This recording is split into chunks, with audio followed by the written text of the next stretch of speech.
So PANORAMIC it stands for Platform Adaptive Trial of Novel Antivirals for Early Treatment of COVID-19 in the Community. And essentially, the name of the trial describes the design. So it operates under a master protocol that allows the addition or replacement of further interventions as it progresses. And the primary objective of the trial is to determine whether antiviral treatment in the community safely reduces non-elective hospitalizations and/or deaths in higher risk symptomatic patients with COVID-19 within 28 days of randomization.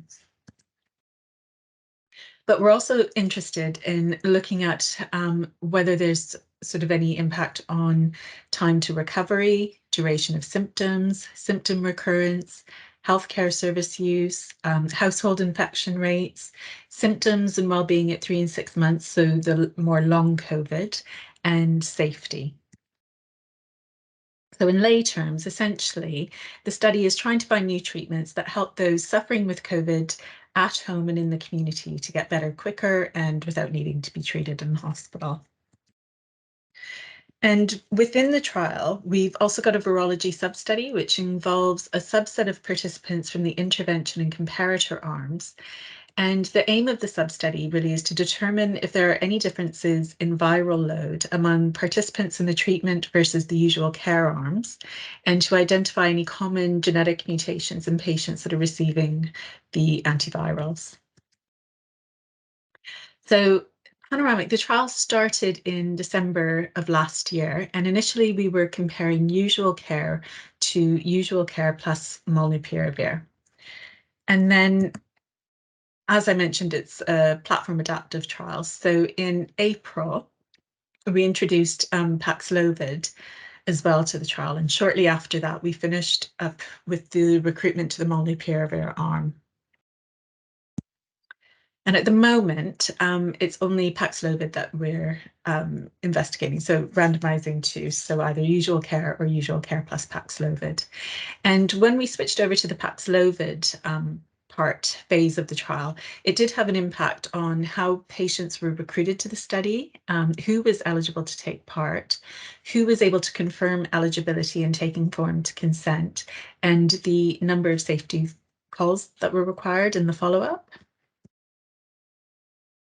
Now, I'm not going to go into great detail about what's in Paxlovid because coming from CMDUs, you will be far more expert in this than I am, and I really struggle to pronounce the names of the drugs that are in it, but I'm going to give it a go, so bear with me here. So Paxlovid, as you know, it consists of nirmatrelvir, which is an antiviral that prevents viral replication, and it also contains ritonavir, which is it increases the plasma concentrations of nirmatrelvir to bring it up to therapeutic levels. Now, patients who are randomized to the usual care plus the Paxlovid arm will get their usual care as per current NHS guidelines, and those could evolve as time goes on.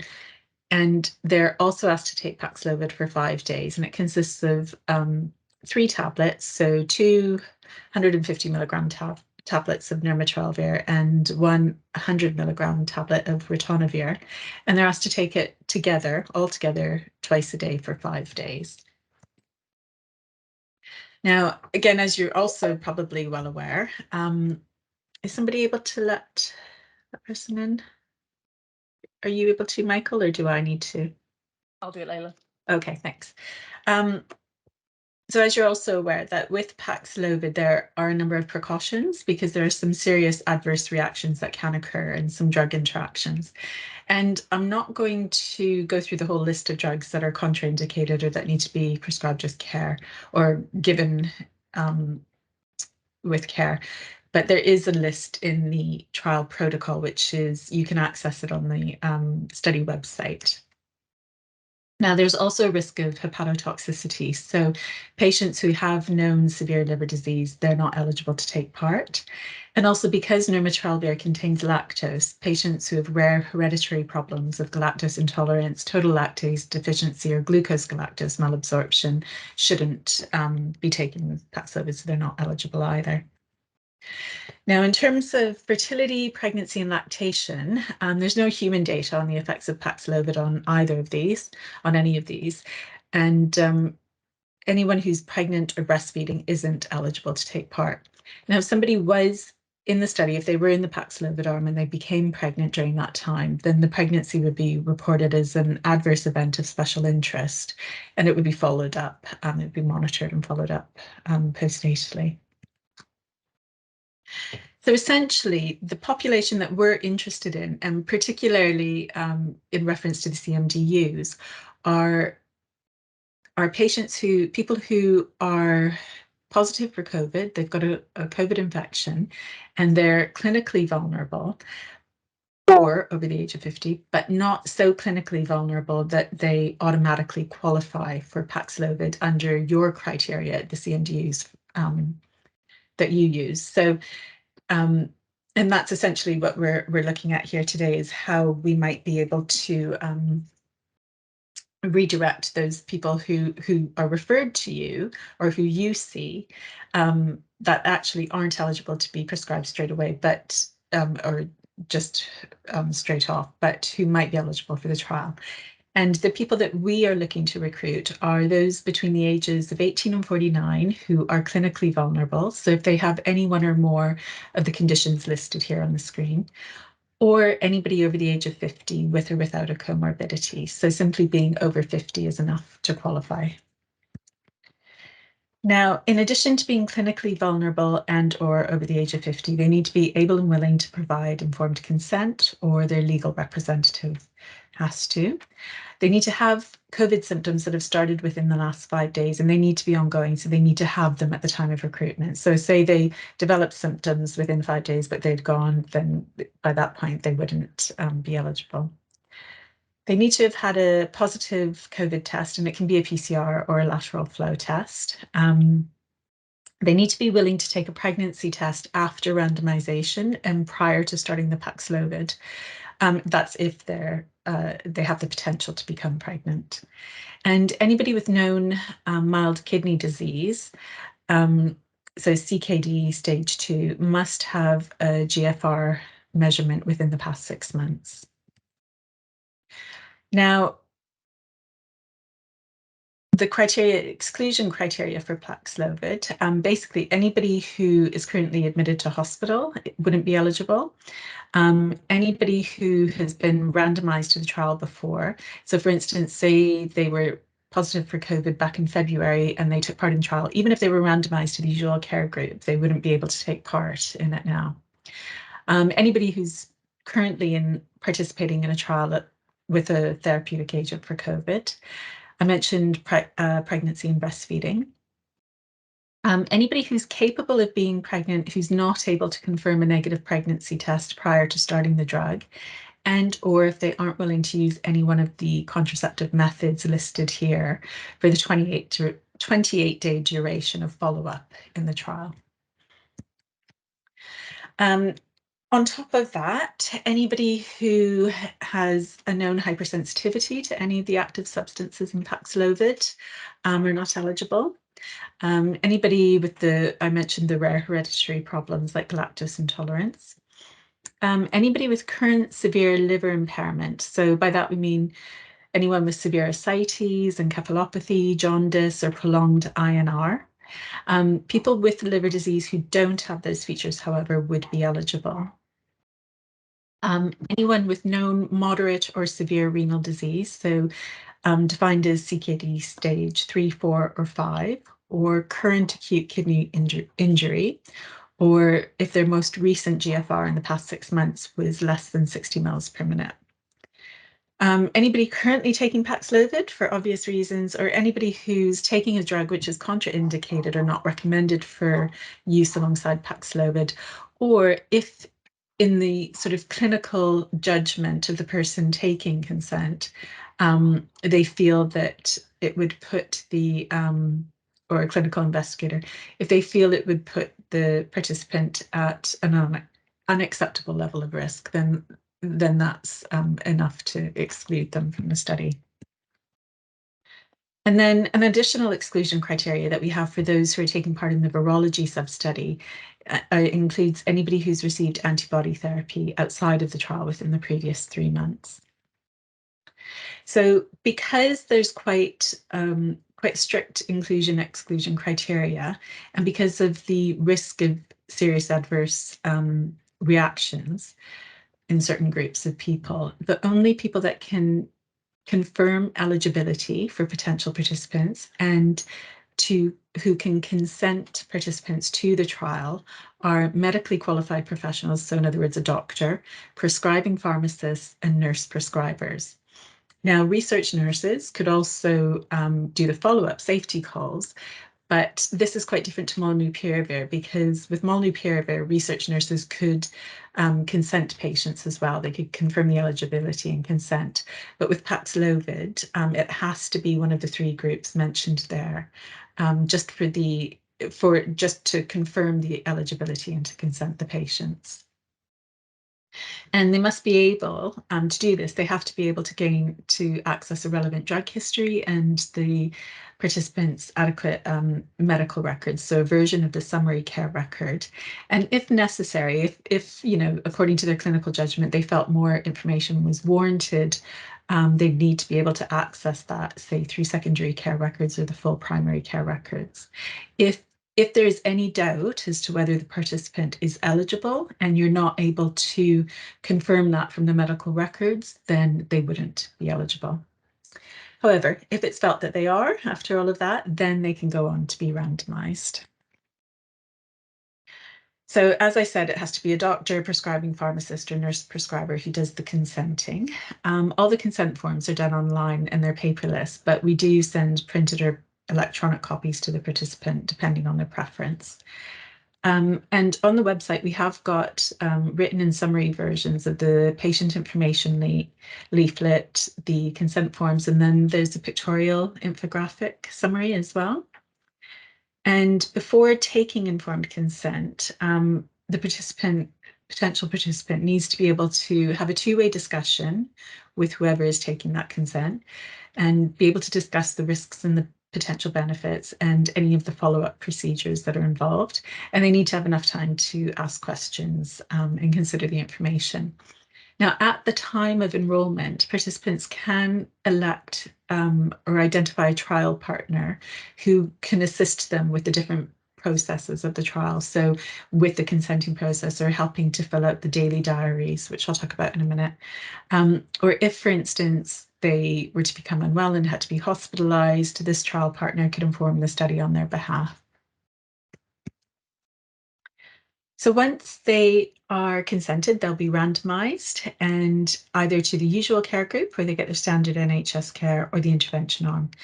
So the participants in the usual care group just carry on as normal. They do receive an information booklet or via email or post, and they do get a phone call from one of the trial team on day 2, just to confirm the follow-up procedures, which I'll go through in a minute. Now, those who are randomized to the intervention arm will receive in the post a participant pack, and it contains the antiviral agent, so in this case Paxlovid, an information booklet, a medication card, an appendix, an emergency contact card, and if they are of childbearing potential, then they'll get the pregnancy test as well.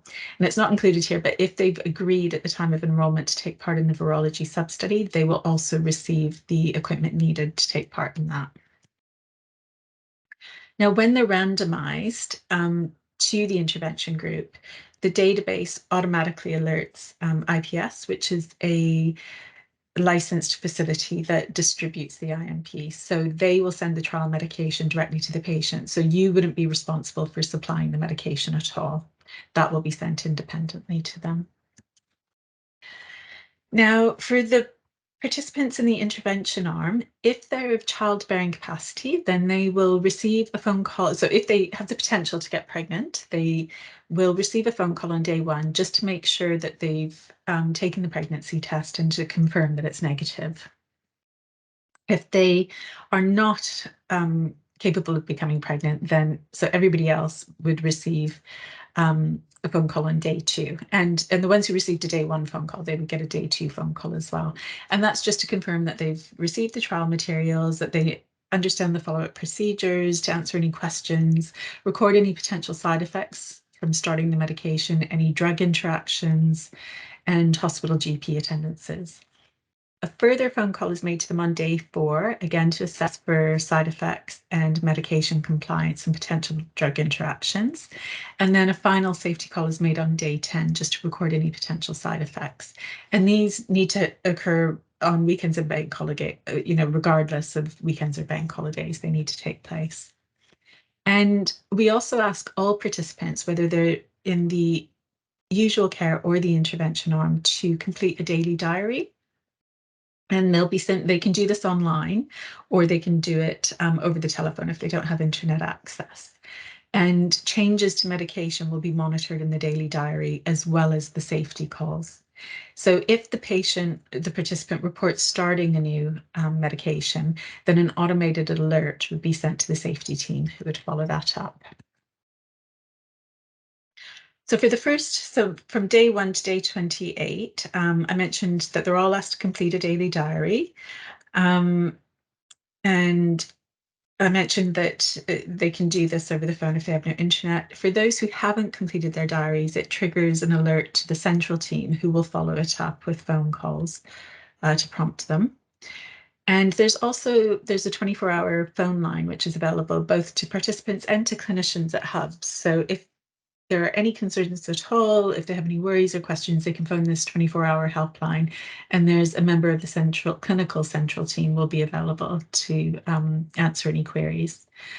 Now, from day 29 onwards, they don't need to carry on with the daily diaries at that point, but they will be contacted, the participants, at 3 and 6 months, just to check on their longer term well-being and consequences of their illness. So that's really following up the long COVID aspect.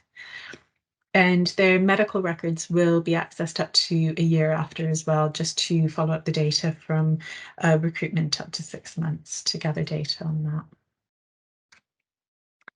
Now, all non-COVID related events will be reported as adverse events in order to monitor for side effects of Paxlovid.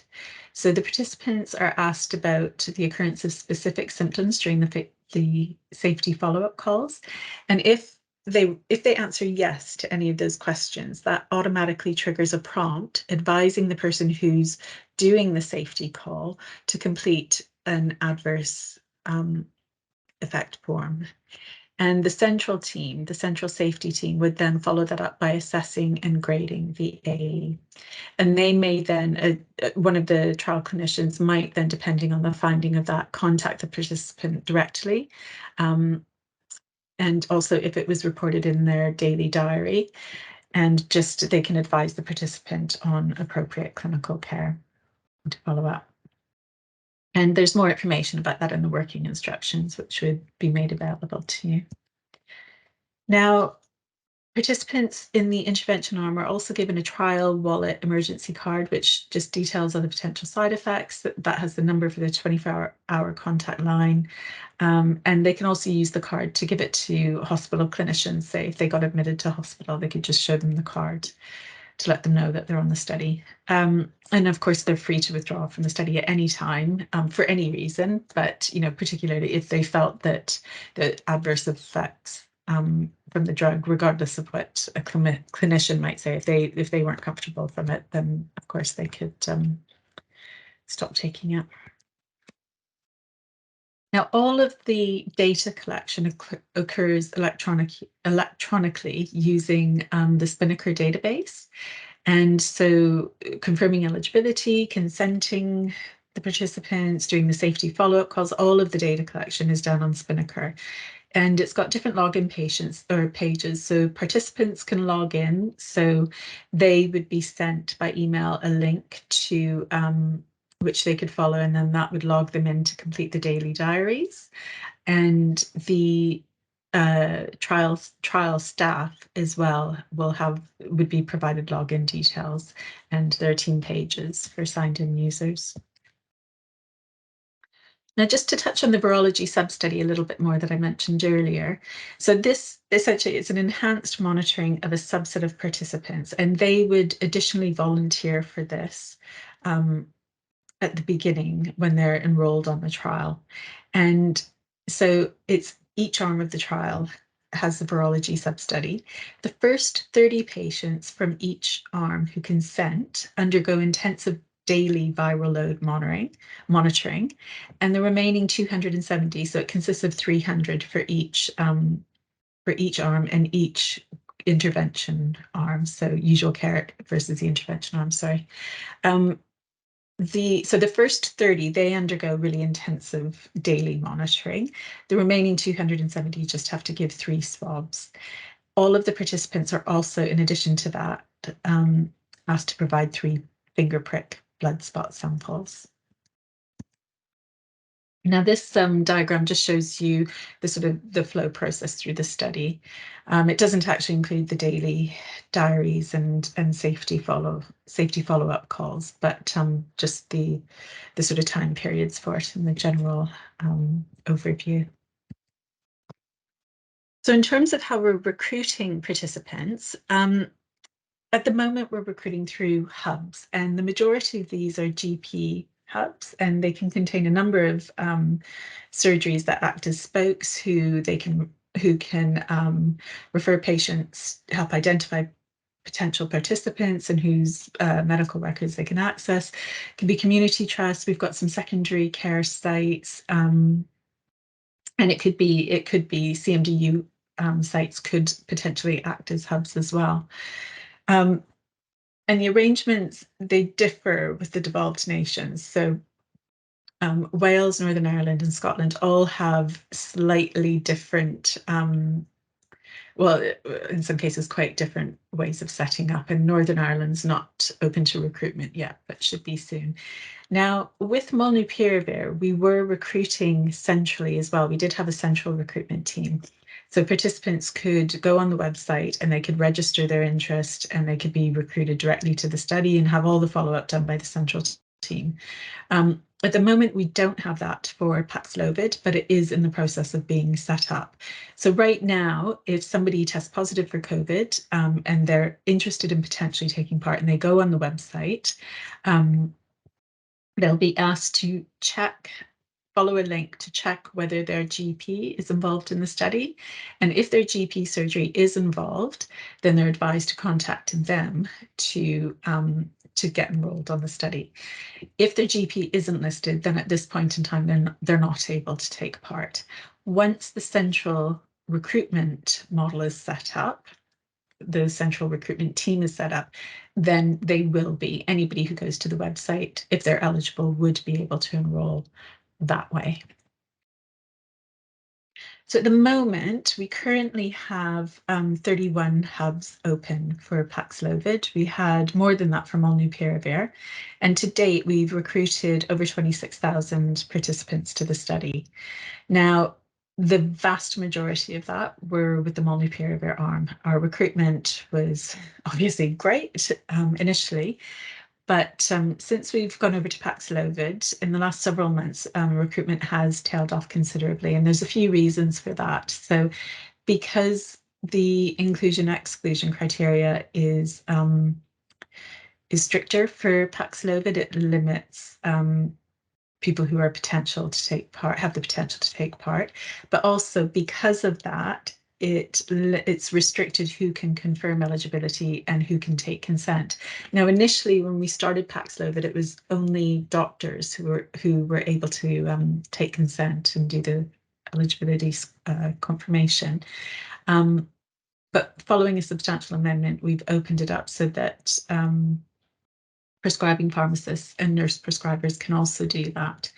And in addition to that, it used to be that initially they had to be able to access the full medical records, which wasn't always possible. So now, again, following the substantial amendment, it's possible to use the summary care records. So that is hopefully going to stimulate a bit more recruitment. But also another big one has just been the reduced access to COVID tests. So when the government stopped supplying free COVID tests to everybody, unsurprisingly, people stopped, when they had to pay, which is a fair bit for a lot of people, they've just stopped testing. So the amount of people who test positive is limited, and that's had a considerable impact. Now, to try and combat that, we've recently just come to an agreement with the DHSC to supply free lateral flow tests to panoramic hubs that they can give to potential participants, give them out for free to people who think they might have COVID. I suspect that's probably not going to make any difference to CMDUs, because you're going to be seeing people that you already know are positive and clinically vulnerable. So that probably wouldn't make much of a difference to you anyway, but we're hoping for other sites it will. So if you were interested in getting involved in the study as a CMDU site, you could potentially, we could set you up as a hub. And that would mean entering into a contract and getting payment for it with the study. And if you were interested in exploring that option, the first thing that we would do is give you an expression of interest form. And that just really is sort of an initial screening to assess your the feasibility of being able to run it based on your staffing capacity, etc. Now, if after filling that in, both yourselves and us felt that you did have the capacity, it would be feasible, then we'd send you a civ pack, and it just contains a number of documents and training materials, including a site contract that would need to be signed. And anybody who is going to be put onto the delegation log, so who will be taking part in the study, working on the trial, would need to, in addition to sending us back the training log and the delegation log and that, we would also require from anybody involved in working on the study a signed and dated CV and evidence of GCP training within the last 3 years, so your GCP certificate. And then once the site has been greenlit and all those documents have come back and they're in order and you've been given the green light to go ahead and recruit, then everybody who needs to access the database would be given their login details. And then we give you a bunch of working instructions, etc., which just explains all the processes involved that you can refer to. Now, there's some useful contact details there as well.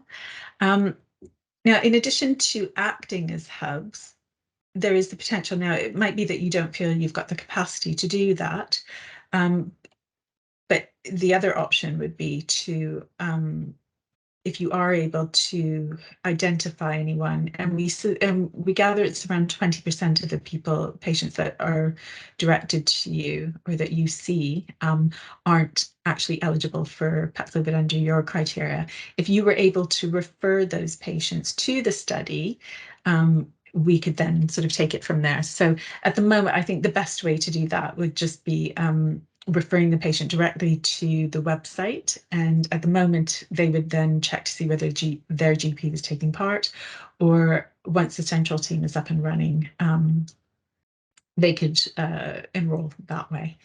I know that some places, like in Scotland, for instance, they're working with their CMDUs, so there's Scottish Health Boards, and I know guys in St Thomas's as well have got a CMDU. They're a hub, but they have a CMDU as well. So there's different kind of ways of working around this. But that's the sort of overview of the study, and if you have any questions about anything further, we can discuss that. Or if you felt like, if you would like an expression of interest form, you can email myself or Claire Bateman on the email there.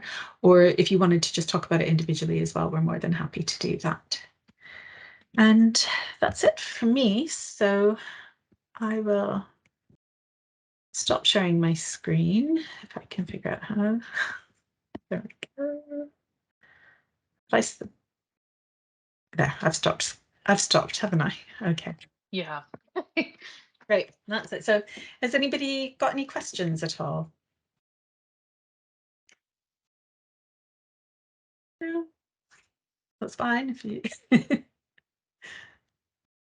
I think while I was saying that, following on from this, we will send out another email with the slides and things that we presented today, and there's going to be a link on the website with additional information for any CMDUs who want to get in touch with us. Please do, and we're more than happy to answer any questions. And just there'll be additional information that comes out in the next few days, and we'll get that across to you. And in terms of anybody who's interested, it would be, as Layla said, about the expression of interest forms that we'd accept in the first instance, and then we'd give further information and just explain how we'd support everybody who wants to take part. Yeah, I think for us, it's just probably absorbing the information of obviously the two options of either doing the hub or obviously, and I think there's probably a natural anxiety around. We've certainly seen an initial sort of a small increase in activity at the moment, and we all remember back to the huge increase in activity we had earlier this year that we weren't all particularly prepared for. So it's probably having a look what capacity we've got at the moment, and then understanding whether or not it's the hub route or the referral on. Yeah. Thank you. And ultimately, I think both options are great for us, because any recruitment that we can get as soon as our central hub reopens to recruitment, even if it's just you guys sort of saying, oh, there's the panoramic study, go and look on the website, that's also really, really useful to us if you can't participate as a hub, because we know how busy you are. So it's, yeah. And it's just nice. Confirm as well, obviously from a treatment perspective in the CMDU, we treat sort of moderate severe, and we try not to, or we're cautious about treating mild unless we're worried they're going to worsen. In the panoramic trial, that doesn't matter, does it? So it's literally, and so I can think of, I mean, as a clinician working in the CMDU, I can think of a number of patients that would benefit from accessing the trial. Yeah, absolutely. So I can see the usefulness. It's kind of that gap that you guys have got, so you'll get everybody who comes to you, and then some people aren't going to be eligible for you, but they might be eligible for panoramic. And I think that's the subset of patients that we essentially want to harness and kind of give them the opportunity to go on the trial, where they may or may not get drug, but they're also feeling like they've got that participation in something, so that, you know, we're all helping with COVID as it is, as it were. I think we still see patients as well. It's not that many, and it's how you sell the story to them that feel as though they're being denied. So when you go through the triage and you say, actually, you know, I try to put it in and say it's positive. You know, you don't meet the criteria, don't need to treat you, but they feel very disillusioned because they desperately want the treatment. So I think I've often felt that offering this to them, although it is a randomisation, that some people would, you know, feel very positive about that, and it would encourage them to, you know, enrol in the trial. Really, yes, positive. Exactly. It's fabulous. Well, I think what we'll do then is, because I know we've given everyone quite a lot of information there. Thank you, Layla, for going through the slides and everything. Sorry not to bombard. It's hard, isn't it? Because it's like you don't want to give information, but you need to give the right level of information. And I think it was absolutely brilliant. So thank you for that. And I think everybody who's here today will obviously send out an additional email with further details. And then for those who haven't been able to join today, that email will get sent to them as well. So I think thanks very much, Layla. Thank you, everybody. Thanks very much. Thank you. All right. Take care. Everyone, take care.